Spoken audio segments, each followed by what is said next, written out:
नमस्कार। 2024 के महासमर में आप सभी का स्वागत है। मैं हूं आपके साथ यशी शुक्ला।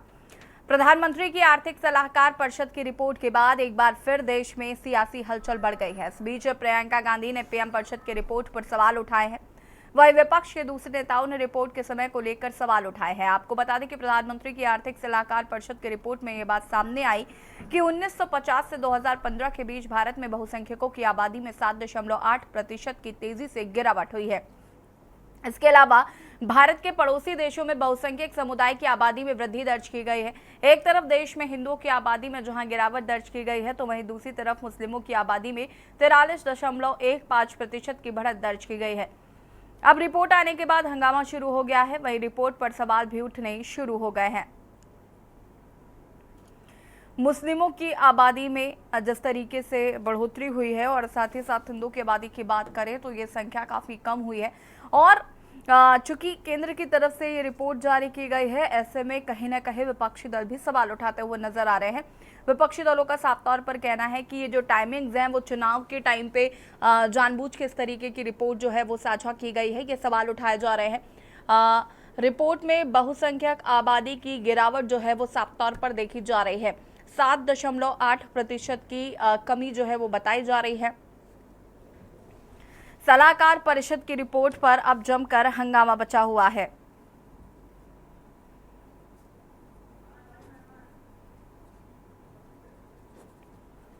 मुस्लिमों की आबादी में 43.1% बढ़ोतरी हुई है।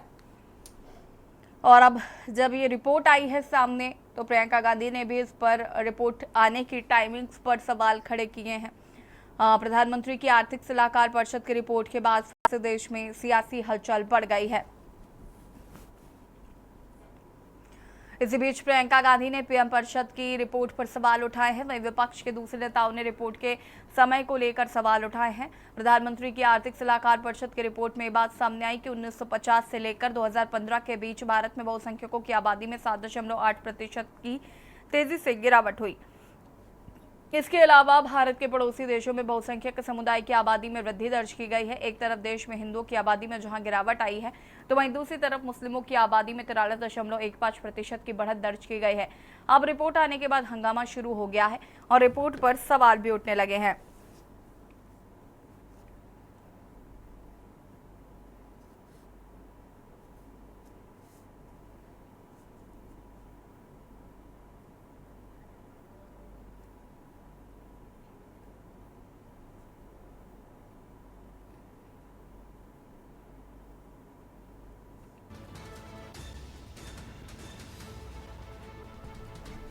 पैंसठ सालों में भारत में 43% बढ़ी है मुस्लिमों की आबादी, जिसको लेकर अब जब रिपोर्ट सामने आई है तो सवाल भी उठने शुरू हो गए हैं और बयानबाजी भी साफ तौर पर देखने को मिल रही है। 65 साल में हिंदुओं की आबादी में 7.8%, जबकि मुस्लिमों की आबादी में बड़ा उछाल आया है। इसे लेकर अब देश में सियासत शुरू हो गई है।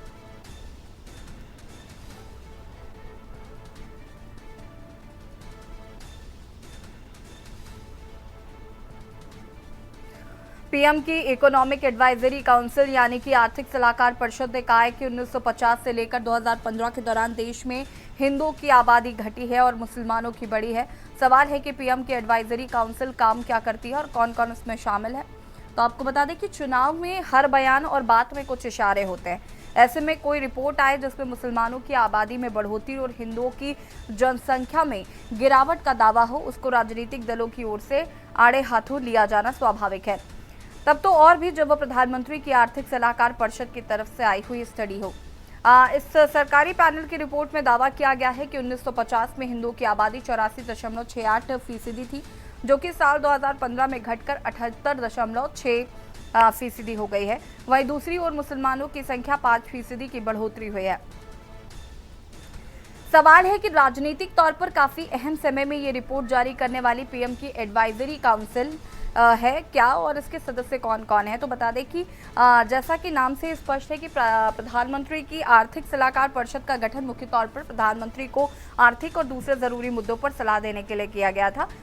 यह एक गैर संवैधानिक संस्था है। महंगाई की रफ्तार भारतीय अर्थव्यवस्था किस दिशा में जा रही है और दुनिया के आर्थिक विकास में हम कहाँ खड़े हैं। समय समय पर इसकी एक विस्तृत रिपोर्ट एडवाइजरी काउंसिल यानी कि सलाहकार परिषद प्रधानमंत्री को उपलब्ध कराती रहती है। इस काउंसिल का एनुअल इकोनॉमिक आउटलुक और अर्थव्यवस्था की समीक्षा का पर जानकारों की खासकर नजर रहती है और इसके जरिए प्रमुख तौर पर देश के छोटे से लेकर बड़े आर्थिक मुद्दों को उजागर किया जाता है। प्रधानमंत्री के आर्थिक सलाहकार परिषद की वेबसाइट के मुताबिक फिलहाल ये सरकारी पैनल 9 लोगों की टीम के साथ काम कर रहा है। इसके चेयरमैन विवेक देबराय हैं, संजीव सान्याल और शामिका रवि इसके सदस्य हैं।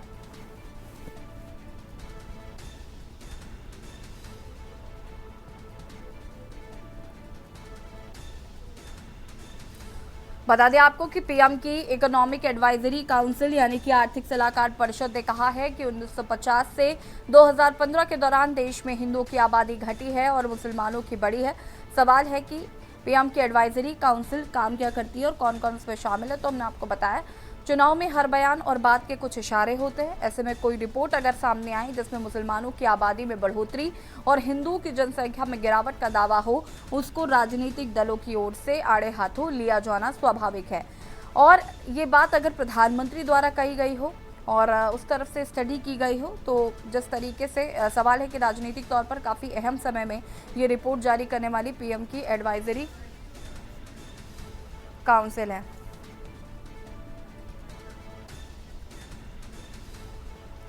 आनंद राय सपा नेता हमारे साथ जुड़ चुके हैं, श्वेता दुबे बीजेपी नेता हमारे साथ जुड़ चुकी है। आप दोनों का बहुत बहुत स्वागत है। सबसे पहले आनंद राय जी का रुख कर लेते हैं। आनंद राय जी, जिस तरीके से ये सलाहकार परिषद की तरफ से ये जो रिपोर्ट आई है, इस पर क्या रिएक्शन है? क्योंकि इस पर विपक्ष का रिएक्शन आना स्वाभाविक भी था, क्योंकि जिस तरीके से केंद्र की तरफ से ये एडवाइजरी आई है और जिसमें बताया गया है कि इन 65 सालों में हिंदुओं की आबादी घटी और मुसलमानों की आबादी बढ़ी है।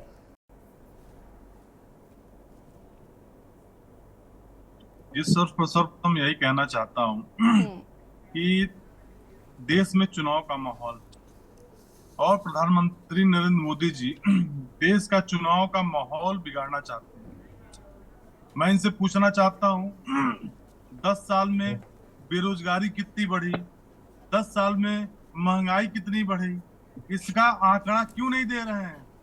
ये सोच रहे हैं कि चुनाव हिंदू मुसलमान हो जाए, चुनाव पाकिस्तान हिंदुस्तान हो जाए। इनके पास कोई निजी मुद्दे नहीं हैं, इन्होंने कोई काम नहीं किया, इसलिए वो अपना काम नहीं गिना पा रहे हैं, वो अपना काम नहीं बता पा रहे हैं। वो झूठ बोलने में मास्टर हैं, वो झूठ बोलने की पुलिंदा हैं। और भारतीय जनता पार्टी या मुख्यमंत्री हमारे प्रदेश के योगी आदित्यनाथ, वो भी झूठ के रास्तों पर चले गए हैं। एक महंत होके उनके मुंह से झूठ हम लोग को अच्छा नहीं लगता है। हम लोग हिंदू धर्म से बिलोंग करते हैं। आज तक ये आंकड़ा क्यों नहीं सामने आया? चुनाव के दौरान ऐसे आंकड़े क्या दर्शाते हैं? चुनाव के आंकड़े यही दर्शाते हैं कि भारतीय जनता पार्टी चुनाव हार रही है, भारतीय जनता पार्टी चुनाव से बाहर हो गई है। सभी सीटों पे बड़ी मशक्कत करनी पड़ रही है। इलेक्टोरल बॉन्ड से लूट के जनता को ये वोट खरीदने का काम करेंगे, बाकी इनके पास कोई मुद्दा नहीं है। क्या है ये चुनाव में कौन सा मुद्दा इनका उठ रहा है? चुनाव में कौन सा मुद्दा चल रहा है कि हम जनता के लिए क्या करेंगे? पुराने मुद्दे इनके पूरे नहीं हुए, नए मुद्दे लेके आ जाते हैं। मैं पूछना चाहता हूं, भारतीय जनता पार्टी किस मुद्दे पे चुनाव लड़ रही है? और स्पष्ट कर देना चाहता हूं कि देश की जनता को अब गुमराह करने का समय खत्म हो गया है प्रधानमंत्री नरेंद्र मोदी जी, और देश की जनता अब इनको बाहर का रास्ता दिखाने का काम करेगी।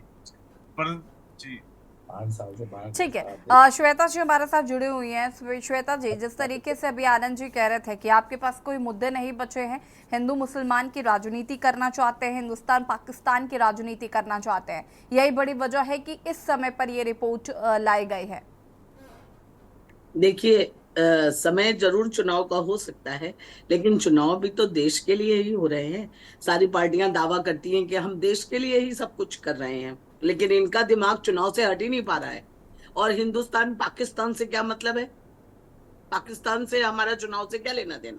पाकिस्तान एक अलग देश है, इससे ये पता चलता है ना कि ये संचालित होते हैं पाकिस्तान से। ये प्रेरणा लेते हैं पाकिस्तान से।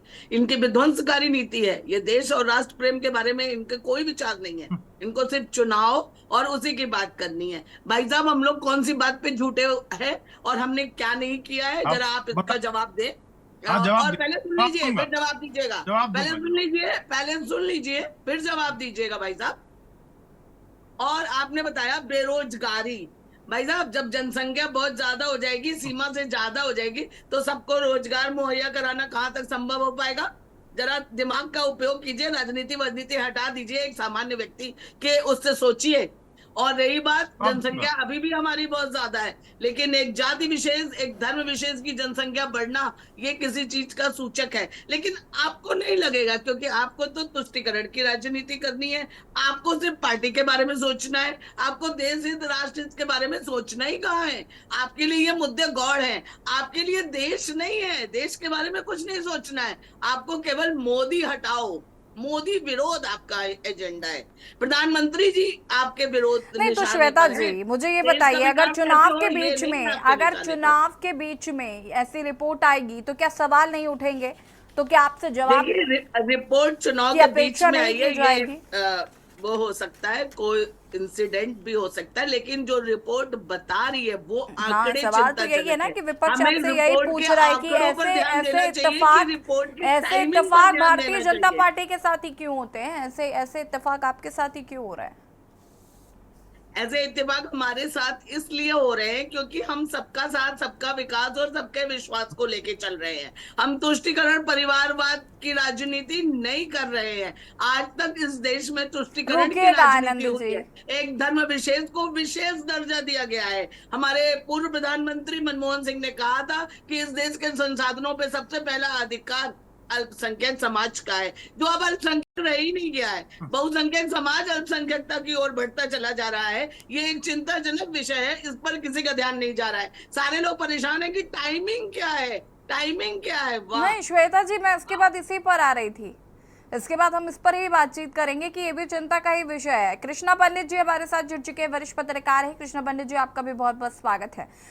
कैसे देख रहे हैं इस रिपोर्ट को और क्या कुछ कहना चाहते हैं? क्योंकि टाइमिंग्स पर तो सवाल उठ ही रहे हैं, लेकिन एक सवाल ये भी है कि ये कहीं ना कहीं चिंता का विषय भी जरूर है कि जो बहुसंख्यक हैं वो अल्पसंख्यक की ओर बढ़ रहे हैं। देखिए, 14 राज्य अल्पसंख्यक हो चुका है। 14 राज्य, आप सोचिए। हम तो कहेंगे कि 56 इंच का सीना कहीं ना कहीं आज बढ़ते हुए दिख रहा है, और सीना गदगद होना चाहिए। टाइमिंग का क्या मतलब है? आप चुनाव के माहौल में इतने जुमले छोड़े जा रहे हैं, चाहे पार्टी के द्वारा हो चाहे विपक्ष पार्टियों के द्वारा हो, लेकिन ये एक ऐसा मुद्दा है, आप देखिए कहाँ जा रहा है। कोई भी देश का जब इस्लामीकरण होता है तो कैसे होता है, आप इतिहास पढ़ के देखिए। ये एक तरह से इस्लामीकरण हो रहा है। कई ऐसे राज्य हैं जहां अलग संविधान की मांग की गई। कुछ दिन पहले केरल में क्या हुआ, आपको याद होगा केरल में क्या हुआ? ये किसी से छुपा है? चुनाव की बात ही नहीं है। इन मुद्दों को गंभीरता से लेना होगा। आप नौकरी की मांग करते हैं, आप बेरोजगारी की मांग करते हैं, आप सरकार द्वारा दिए गए संसाधनों पर सबसे पहला हक जताते हैं।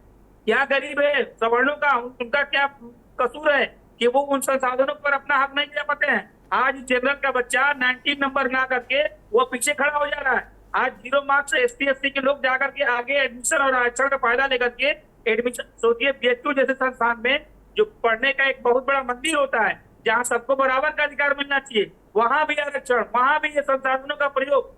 मोदी जी ने जो कहा है और जो रिपोर्ट आई है, इस पे हर एक भारतीय को सोचना चाहिए कि आखिर ये किस तरीके का देश को बढ़ावा दिया कृष्णा गया और पंडित कैसे जी, देश बढ़ जातीय रहा है। जनगणना पर इसको क्या एक ख्याल रोकने है का- आपका? जातीय जनगणना पर क्या ख्याल है आपका?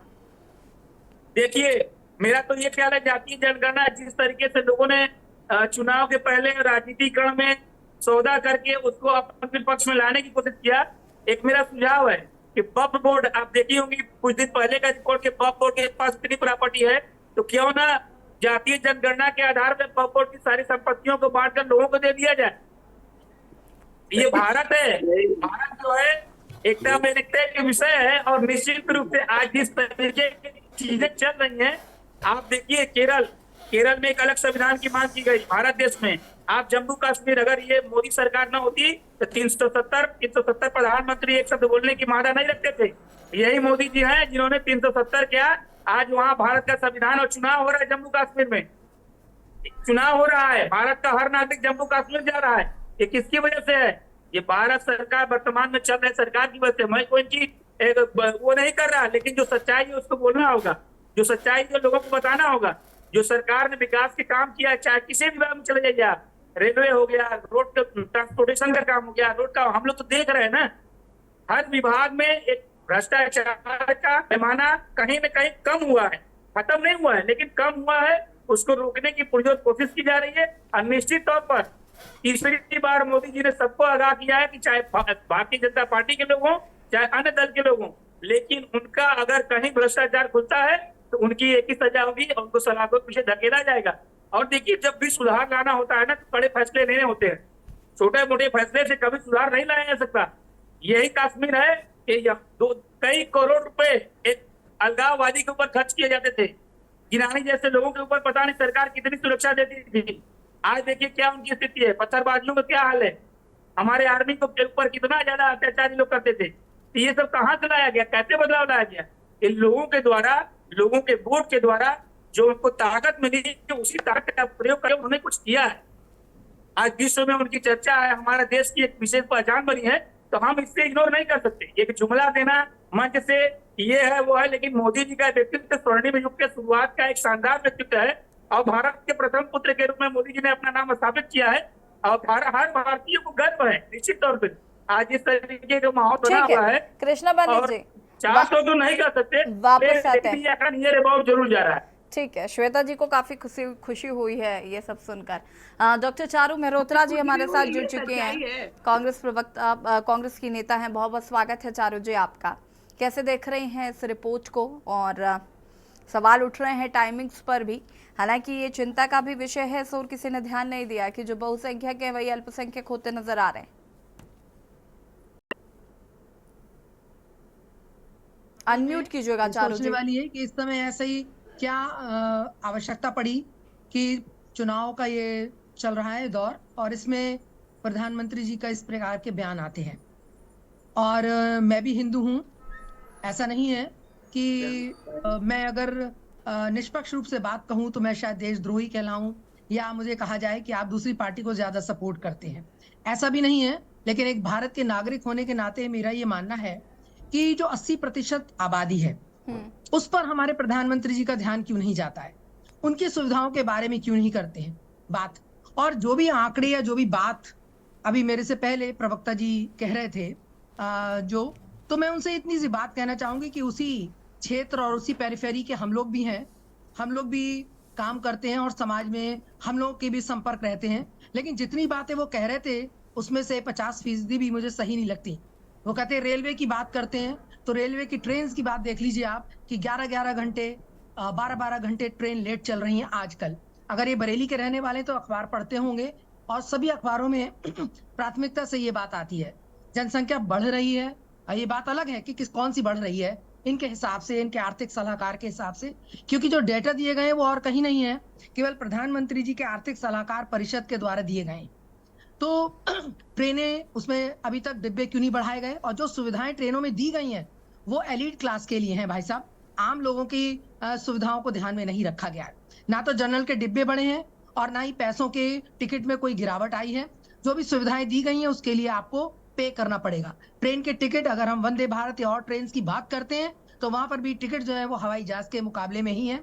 और दूसरी रही बात कि जो सड़कों की बातें हैं, जो रोजगार की बातें हैं, वो सारे मुद्दे हमारे सामने अभी तक रखे हुए हैं। तो जो महत्वपूर्ण मुद्दे हैं उन पर तो बात हो नहीं रही है, जिस पर 80% आबादी जो है वो प्रधानमंत्री जी के संग खड़ी हुई है, उसके बारे में वो सोचें। और जो जिनको वो मान के चलते हैं कि भाई ये हमारे साथ नहीं है, 20% लोग, या तो चारू जी आपको ऐसा नहीं लगता कि ये जो क्लासिफिकेशन कर दिया मैडम, नहीं, तो वहां पर उनके लिए बहुत चारू जी आपको ऐसा नहीं लगता, नहीं आपको ऐसा नहीं लगता कि ये जो रिपोर्ट आई है इसमें चिंता का भी विषय है? ये इस पे आपको क्या चिंता की बातें बताइए? मेजॉरिटी में तो अभी भी हम हैं, मेजॉरिटी में तो हम अभी भी हैं। कोई समय तो गुजरा नहीं कि हमारी पूरी मेजॉरिटी बूढ़ी हो गई या हमारी नस्ल आगे नहीं बढ़ सकती, ऐसी तो बात नहीं है। बहुत समय है इसको सुधारने के लिए, ऐसी कोई बात नहीं है कि ये इतनी चिंता का विषय हो गया कि हम अपनी रोजगार, अपने युवाओं के भविष्य को ना सोचें और इस बात को लेकर रोजगार पर बात करें, ये भी ठीक है, भविष्य पर बात करें। अगर आबादी भी बढ़ेगी ना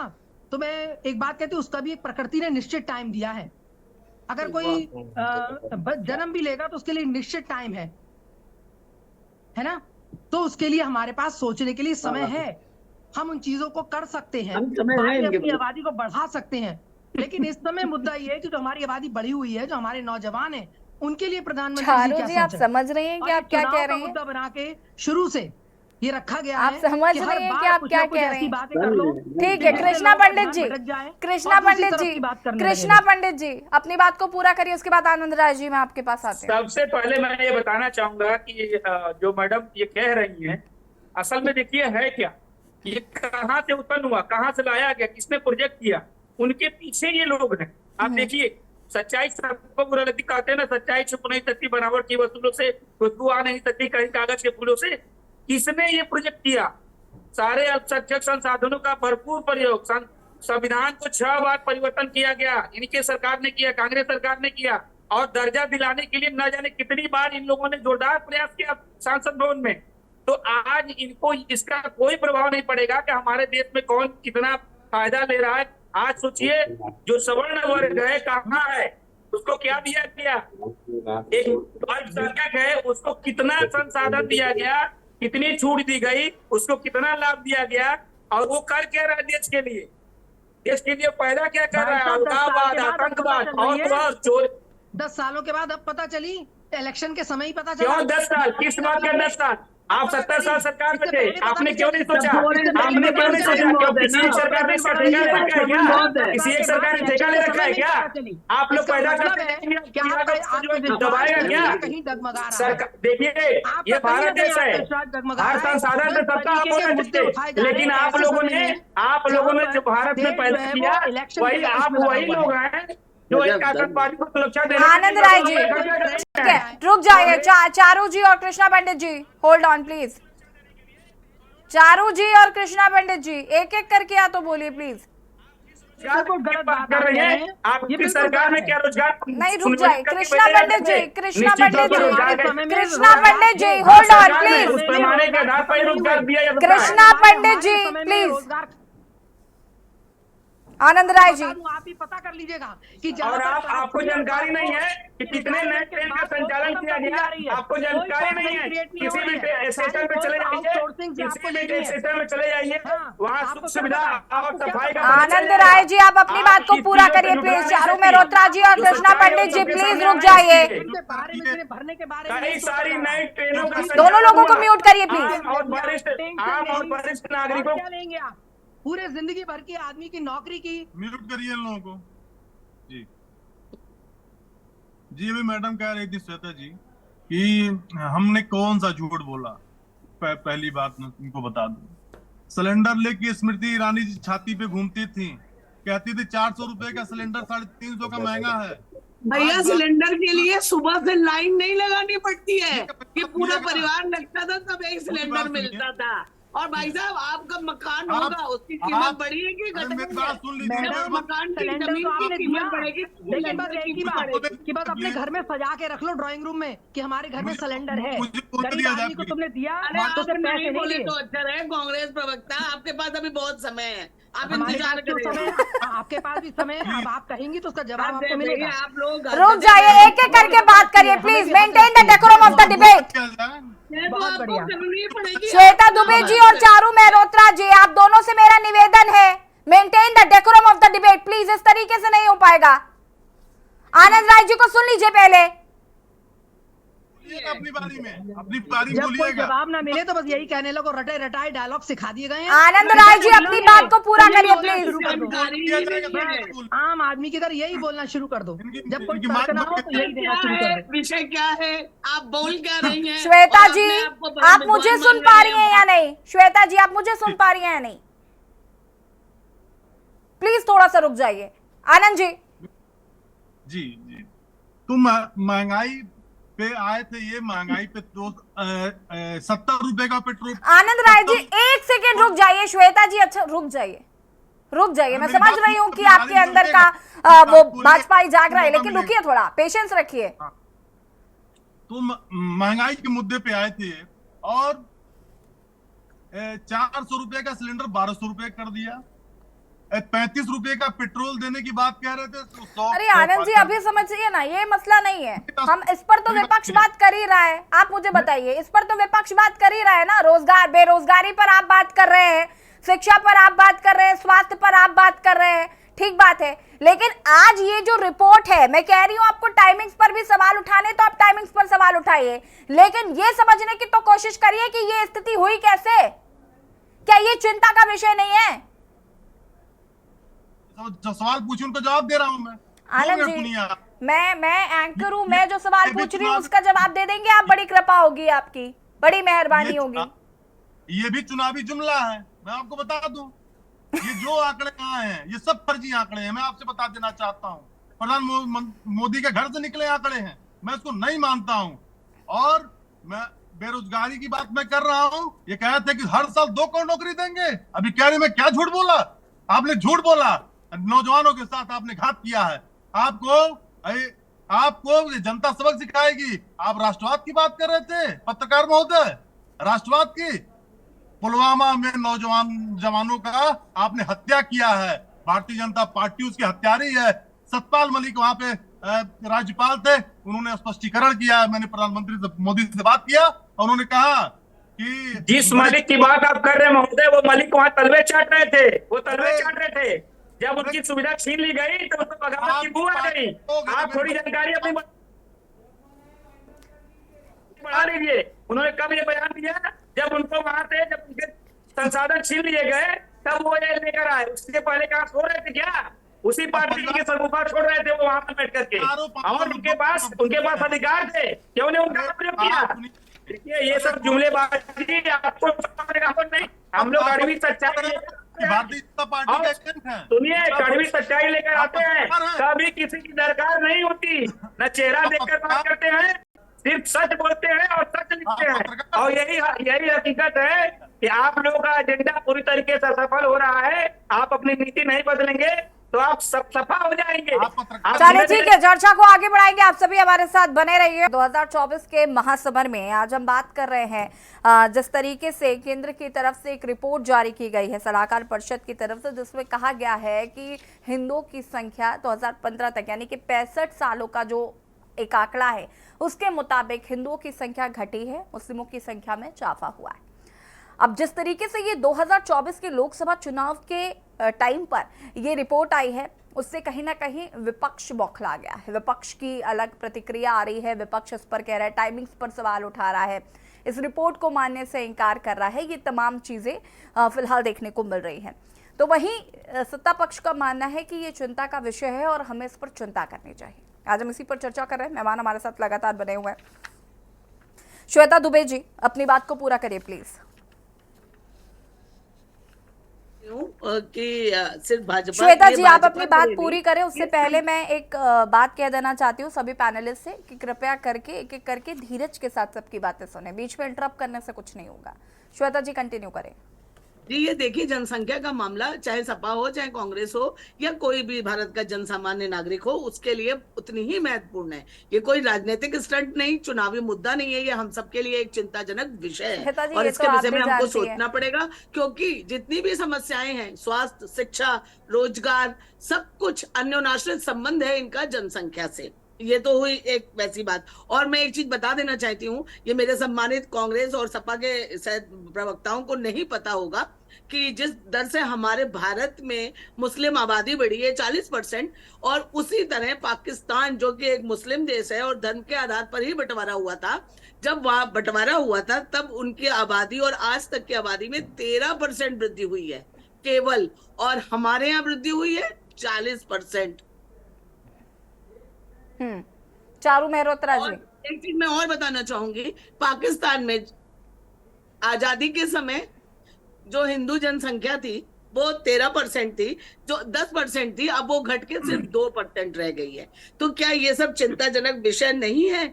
हमको इसके विषय में विचार नहीं करना चाहिए? अगर हमारी जनसंख्या उत्तरोत्तर इसी तरह विचार करने में आपने 10 साल नहीं लगा दिए, ये भी तो समस्या है ना श्वेता जी। फिर तो सवाल उठेंगे ही जब आप विचार करने में 10 साल लगा देंगे। हम कह रहे हैं कांग्रेस ने कुछ नहीं हमने किया। तो विचार करने में 10 साल लगा दिए। कांग्रेस प्रवक्ता कह रही है अभी हमारे पास बहुत टाइम है, अभी हम सोच लेंगे। आप सोचिए, इनके पास अभी बहुत टाइम है। नहीं, चारू ये जी की कैसा बात से तो मैं जवाब है? सहमत आप नहीं। चारू सोचिए, जी, मैं चारू तो ठीक समझ है, ही नहीं ठीक, पा रही। श्वेता जी मैंने आप कहा रुक जाइए। कि ये समय नहीं है, अभी हमारे पास और समय है, ये चुनाव का समय है, और ऐसे समय में इस रिपोर्ट के आने का क्या मतलब है? तो टाइमिंग पर तो सवाल उठेंगे। अरे जब चुनाव आप सत्ता अपनी पक्ष में जगह है है, तो आपको ये जो बात सुननी सामान्य नहीं देखिए, समस्याएं- श्वेता जी होल्ड ऑन प्लीज, मैंने आपसे कितनी बार कहा है बीच में इंटरप्ट मत करिए, रुक जाइए जरा। चारू जी, चारू जी, चारू जी, पहले आपको चारू चिंता जी, नहीं हुई। चारू जी सुनिए ना, ये बिल्कुल सही बात है कि टाइमिंग पर सवाल उठने चाहिए और उठाने भी चाहिए। 2024 के लोकसभा चुनाव में बहुत महत्वपूर्ण विषय है, सारी बातें सही हैं, लेकिन ये चिंता का भी विषय, आप इस बात से डिनाई नहीं कर सकते। नहीं, हम कहाँ डिनाई कर रहे हैं? हमने आप कहा तो कि कह रही इलेक्शन हैं के हमारे बाद पास भी बहुत मुद्दे पे समय है, हम बातचीत हो आबादी सकती थी बढ़ा ना। लेंगे, कैसे बढ़ा लेंगे? वैसे भी देश की आबादी हम पहले नंबर पे पहुंच गए अब तो जनसंख्या के मामले हमने में। 3 अरे को तो पीछे आपकी छोड़ दिया अपनी है। पहले चिंता का विषय ये था कि हमारी आबादी बहुत थी, चाइना के बाद हमारा ही नंबर आता था, तो वो भी चिंता का विषय था कि हमारी पॉपुलेशन बढ़ती चली जा रही है और सोर्सेस कम पड़ते चले जा रहे हैं।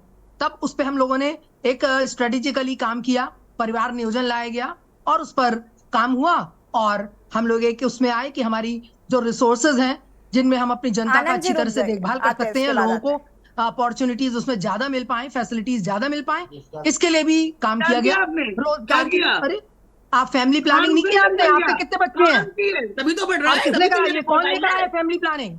फैमिली प्लानिंग कौन फैमिली लेकर प्लानिंग आया? आए थे आप लोग, बताइए ना, जबरदस्ती फैमिली नसबंदी प्लानिंग कर का रहे थे। जो था तब संविधान कि खतरे 2 में नहीं बच्चों था। के लिए, आज 2 सब या कुछ 3 सही चल बच्चों रहा की है, प्लानिंग तो कौन संविधान लेकर आया? खतरे में आ गया है। कौन लेकर आया वाह। जब जब देश की जनसंख्या बढ़ रही थी? तो बताइए ना, फर्जी हुई है, आप किसी फैमिली के काम प्लानिंग करने को फर्जी हुई इनकार थी। कर देती हैं, हर बात श्वेता पे जी, अपनी आप बात नहीं कह रही मानेंगी हैं। ना। अब चिंता का विषय है तो अब ये होगा कि भाई जनसंख्या कैसे बढ़ाई जाए, इस पे देखा जाएगा। तो लेकिन आज का टाइम तो नहीं है ना इस अभी काम के आप लिए। और बढ़ाना चाहती हैं। अरे वाह। अरे श्वेता आप ही तो कह रही जी। है कि जनसंख्या हमारी मुस्लिम से कम हो रही है, तो भाई बढ़ाई जाएगी हाँ, या कृष्णा मुस्लिम्स जी, पर मैं आती कंट्रोल हूँ। लगेगा? कोई ना कोई तो हमारे यहाँ जो रह रहा है उस पे एक आप उस पे कोई स्ट्रेटेजी बनाएंगी या नहीं बनाएंगी? नहीं, तो आपके हिसाब से क्या करना पड़ेगा? हमारे कि साथ हमारे बहुसंख्या नहीं, नहीं, अभी तो के लिए स्ट्रैटेजी- गवर्नमेंट आ जाती है। आपकी नहीं, तो चारू गवर्नमेंट चारू आ जी, जाएगी। चारू जी, चारू जी, हमारी चारू जब जी, गवर्नमेंट आएगी तो हम उसके हिसाब से स्ट्रेटेजी बनाएंगे। चारू जी, स्ट्रैटेजी तो अभी ये है ना कि महंगाई इतनी हो गई कि लोग एक बच्चा पाल ले, वही बहुत बड़ी बात हो जाती है। क्या क्या करेंगे? स्ट्रेटजी बनने वाली है? बिल्कुल, हमारी गवर्नमेंट आएगी तो आपके सामने रिजल्ट दिखेंगे उसके। चलिए ठीक है। आ ही नहीं रही है, रिजल्ट मुझे देखना नहीं तो है। बस फिर आप चित भी अपनी रख रही हैं, पट भी अपनी रख रही हैं, और नतीजा आनंद आपके पास राय कुछ जी, नहीं है, आनंद solution राय कुछ जी, नहीं है। आनंद राय जी अपनी बात को पूरा करिए प्लीज। रुक जाइए चारू जी, अब रुक जाइए। लेकिन और अरे कोई तो सोल्यूशन 2 नहीं है आपके मिनट पास, और कंफ्यूजन क्रिएट करने के। 2 मिनट समय दीजिए तो। जैसे केवल असली 10 मुद्दों से ध्यान आपके भटकाना है गठबंधन आपको। के लोग आपको मौका अरे नहीं दे रहे असली आनंद मुद्दे जी। यही सब है, और क्या है असली मुद्दे? अरे श्वेता यहाँ जी पे रुक, श्वेता जी, श्वेता जी, श्वेता जी रुक जाइए प्लीज, रुक जाइए। कागज कलम लेके उसी पे बोल रही हैं। फीडबैक देखिए आपकी, नौकरी, लोगों का जीविका उपार्जन के अरे लिए चारू जी, चारू जी और श्वेता जी, कुछ नहीं है जनता के लिए। आधे से ज्यादा हमारा ब्रेन ड्रेन हो रहा है, बाहर हमारे युवा जा रहे हैं पढ़ने के लिए और नौकरी करने। क्यों जा रहे हैं भाई? श्वेता जी, चारू जी रुक जाइए please, hold on. Anand Rai ji, इन दोनों को म्यूट करिएगा please. Shweta ji, this is not the good behaviour. जी जी आनंद राय जी, जी, मैं यही पूछना चाहता हूँ भाजपा के प्रवक्ता महोदय, पत्रकार महोदय से, कि 10 साल की सरकार आपने चलाई, इस 10 साल में जनसंख्या नियंत्रण पे आपने कौन सा कानून लाया? आप बस जनता में डरावनी बातें करते हैं कि ये मुसलमान है। अरे वो भी हमारे देश के लोग हैं, हिंदू, मुस्लिम, सिख, ईसाई, हम सभी भाईचारा से आगे बढ़ रहे हैं। तो आप लोग ये क्या बताना चाह रहे हैं कि मुसलमान की जनसंख्या बढ़ रही है, जो कि ये फर्जी आंकड़े हैं। मैं एक डिनाई करता हूँ, प्रधानमंत्री मोदी जी झूठ के अलावा आज तक कोई सही बात नहीं बोली। वो जब भी बोलते हैं तो झूठ बोलते हैं। अभी मैं सुन रहा था कि कह रहे थे कि इंडिया गठबंधन की सरकार बनेगी तो राम मंदिर के साथ साथ ये लोग हॉस्पिटल बनाएंगे, अस्पताल बनाएंगे। तो ये बताइए कि अस्पताल बनाना क्या जरूरी नहीं है? अस्पताल वो भी तो डॉक्टर भी तो भगवान का रूप होता है। तो ऐसी मर्यादित भाषण ये दे रहे हैं तो कहीं ना कहीं बहुत घबराई हुई भारतीय जनता पार्टी की सरकार है। उल जुलूल बयान, जब सुबह उठते हैं हिंदू मुसलमान, जब सुबह उठते हैं पाकिस्तान हिंदुस्तान। तो बस ये सोच रहे हैं चुनाव पोलराइज हो जाए, हिंदू मुसलमान हो जाए, जो हो नहीं रहा। 3 चरण का चुनाव बीत गया, मैडम, मैं आपसे कहना चाहता हूं, अभी तक आपने भी हिंदू मुसलमान नहीं देखा। गांव की जनता मार मार के भगा रही है। विकास के मुद्दे पूछिए कृष्णा जी, सांसद महोदय से तो कहते हैं कि कृष्णा मोदी जी जी जाने। अपनी बात को पूरा करेगा। ठीक है आनंद जी, वक्त की कमी है, माफी चाहूंगी। कृष्णा पंडित जी। सबसे पहले बता दूं, अभी कांग्रेस प्रवक्ता बोल रही थी परिवार नियोजन लाया गया। परिवार नियोजन लाया गया, किस पे लागू किया गया? जबरदस्ती हिंदुओं को पकड़ पकड़ के नसबंदी करवाया गया, ये भी इनको बता दीजिए। और जो बात दिखा रही है ना जनसंख्या बढ़ने की, वही से जनसंख्या बढ़ी है। और साहब हमारे सपा के प्रवक्ता बोल रहे थे, सपा के प्रवक्ता की इतनी जानकारी दे दूं कि जब राम से प्रेम होगा तो राम मंदिर पसंद आएगा। सुनिए, आप सनातन के लोग हैं, धर्म विशेष लोग हैं, जब राम से प्रेम होगा ना तो राम मंदिर पसंद आएगा। कौन रोका था बनाने को? कौन रोका? अभी राम गोपाल जी का बयान है, राम गोपाल जी बयान देते हैं कि राम मंदिर है। आप जानकारी बढ़ा लीजिए, आप जानकारी बढ़ा लीजिए। आपको जानकारी नहीं है। सुनिए, ये प्रेम हाथ पर लिखने से नहीं होता है, हृदय से प्रेम होता है, मन से प्रेम होता है, भाव से सम्मान होता है। दूसरी बात, यदि दिखावे के लिए तो जनेऊ कोट पहन सकते हैं आप ब्राह्मण नहीं हो सकते। भारतीय जनेऊ पहन के ब्राह्मण नहीं हो सकते। तो आप सुनने की क्षमता रखिए, सुनने की क्षमता रखिए, सुनने की क्षमता रखिए। मैं बस इतना कहना चाहता हूँ कि जुमलों को वक्त मिला गया, जुमलों को वक्त मिला गया और जुमलों को वक्त भी मिला, लेकिन जुमलों का सफाया अब होना तय है। और सुनिए, ये देश आनंद राय जी, अगर आपको अच्छा नहीं लगता कि आपके बीच में कोई बोले तो प्लीज दूसरों के वक्तव्य के बीच में बोलिए नहीं, प्लीज। आनंद राय जी, संस्कृति पर गर्व है और हमें विचार करना होगा कि हमारी संस्कृति के साथ छेड़छाड़ करने वाले कौन? चलिए ठीक है, कौन हमारे संस्कार? ठीक है कृष्णा जी, माफी चाहूंगी, वक्त की कमी है। आप सभी का बहुत बहुत शुक्रिया चर्चा में शामिल होने के लिए। ये जो केंद्र की तरफ से रिपोर्ट आई, कहीं ना कहीं इसकी टाइमिंग्स को लेकर विपक्ष सवाल खड़े कर रहा है, हालांकि ये चिंता का विषय भी जरूर बना हुआ है। 2024 के महासमुद्र में फिलहाल इतना ही। देखते रहिए के न्यूज़। नमस्कार।